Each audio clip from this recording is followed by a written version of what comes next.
up, people? Welcome back to FMall. It is me, Anwar. You already know. For those of you here for the first time, FMall is on one hand a nod to the James Baldwin quote you saw on the intro. On the second hand, it is an acronym meaning 15 minutes or less. That's my commitment to sharing some stuff about the world in general, talking about what's happening here in Nevada where I live, and hopefully making you a little smarter in under 15 minutes. So, now that we've gotten that out of the way, let's get to it, shall we? Those of you who know me and who've been following this pod already know that I am a WNBA fan, and you know that I am a Las Vegas Aces fan. A'ja Wilson has won her fourth WNBA MVP award. She is the only player to win it 4 times.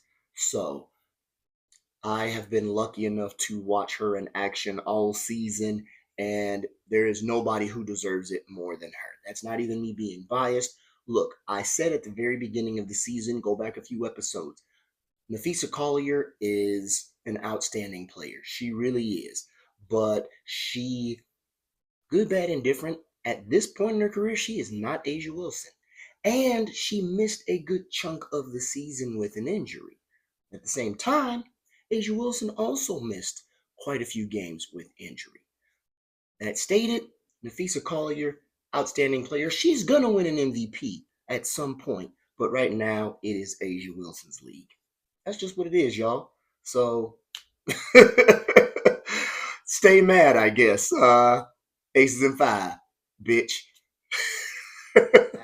So here in Nevada, of course, I think I shared last episode that Governor Joe Lombardo has announced his campaign for re-election. Does he deserve a second term? If you ask me, hell no. Hell no. He refused to address the housing crisis. He refused to keep corporations from buying up houses that regular Nevadans could buy. So he refuses to create a path to home ownership for Nevadans. He has refused to keep school children safe. He has refused to pretty much do anything that benefits the average Nevadan. If it's not a check for him or for one of his cronies, then he can't be bothered. A couple weeks ago, the state was hacked. Where was Joe Lombardo? Your guess is as good as mine. But during that crisis, he showed up to collect some campaign checks. I said it before, he can't show up in a time of crisis, but he can show up to collect a check. Does that sound like somebody you want leading your state? That sound like somebody you want leading the fucking Rotary Club? I'm just saying. Then again, what do I know? I'm not in a Rotary Club. But here in Nevada as well, construction jobs are down bad. Like, we're losing thousands of jobs here in Nevada. Construction jobs in particular were down through August 6.5%, y'all. We lost 7,000 construction jobs through August of this year, y'all. That's in addition to another 4,300 jobs that we saw lost according to the Department of Employment, Training, and Rehabilitation. So again, you have to ask yourself, what is this guy doing? He's not bringing jobs into the state. He's not helping with education. He's not protecting our children. He's not helping tenants. He's not addressing the housing crisis. What the fuck is this dude doing? Matter of fact, check out whereislombardo.com, because we all trying to find that dude. He might as well change his name to Waldo. At least then he'd have some cool glasses and a funny sweater. 2026 is coming soon, y'all. Pay attention. Do not get lost in the shuffle. Now that we've gotten that out of the way, we are now 2 weeks removed from yet another shooting that has cast another shadow over our country. 3 high school kids were shot at school and wound up in the hospital. Thankfully, no lives were lost, but once again, here we are talking about gun violence. The problem is the fucking guns. Period. They should not be as easily accessible as they are. There should be stiffer penalties. But you'll have the same people talking about, well, we got our rights. What about children's rights to go to school and be and feel safe? I just got done talking about our own governor failing to keep guns out of schools. And on a national level, it is still a fucking problem. It really is. And my heart is with those children. My heart is with their families. Because nobody should have to go through that. Now, I know you all probably thought I was talking about a different shooting. I covered that in my last episode for starters, but let's dive into that one for a moment. Because as I said before, I take no joy in that man's demise either. Now, I'm not going to sit here and pretend, now that he's no longer with us, that he was some great human being, because no, he wasn't. And I find it insulting that so many people expect someone like me to empathize with or sympathize for someone who said that I am subhuman, that I don't deserve the job I have, I must be a DEI hire. Someone who said that people like me were better off enslaved or more oppressed under the Jim Crow era. And I'm not making this up.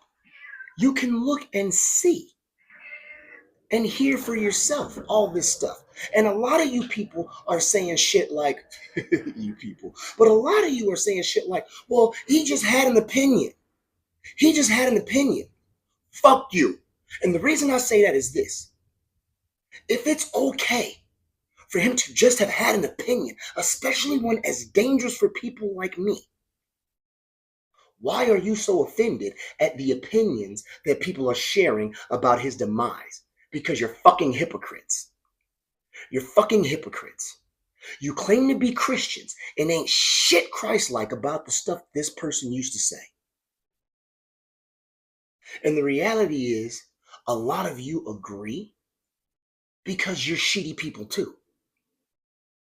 And you hide behind shit like, well, I don't get into politics. I was talking to somebody about a mutual friend we had. Hey, Kilo, my co-host. So I was talking with a friend of mine about a mutual friend we had and how I don't fuck with them anymore because I'm like, how can you support someone who would deport your own mama? You a first generation American and you would vote for someone who would deport your own mama. And I said this to my other friend and said friend was like, well, I don't really get into politics.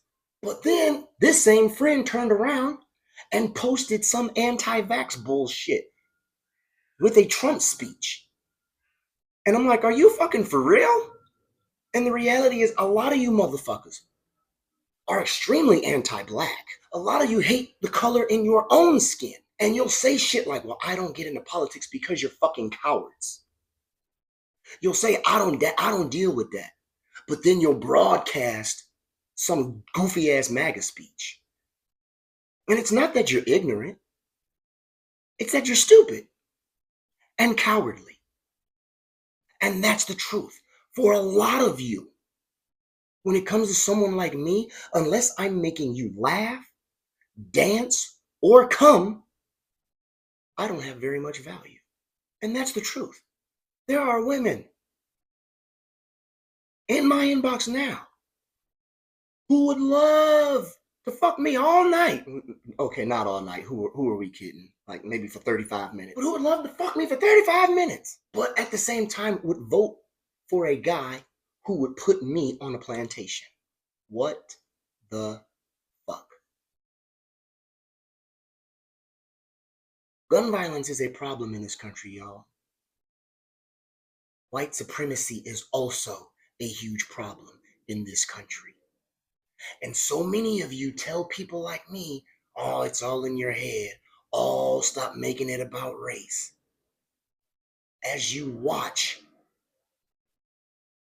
hundreds of thousands of black women losing their jobs, but it's not about race. You say, oh, this person is only in their job because of what they look like, but it's not about race. Y'all will listen to a man say that my brain doesn't have the processing power for certain professions. And you'll say, oh, he's just sharing an opinion. And the reality is he shares that opinion with you because you believe it too. What the fuck is wrong with you? I know, buddy. You got him pissed off too. Promise I wasn't gonna keep y'all past 15 minutes. So I'm gonna stop talking for now. I want to remind you, follow Nevada Megaphone. 2026 is around the corner, y'all. Stay plugged in, stay informed. Also, don't forget to check out whereislombardo.com. Because everybody looking for his ass. Again, 2026 is not far off at all. So as we get ready to choose another governor, hopefully another governor, let's make sure we are making the most informed choice we can. The choice that will benefit all of Nevada. Until next week, remember, drink your water, brush your tongue, watch your goddamn mouth. Thanks for tuning in. I'm Anwar. I'll see y'all next time.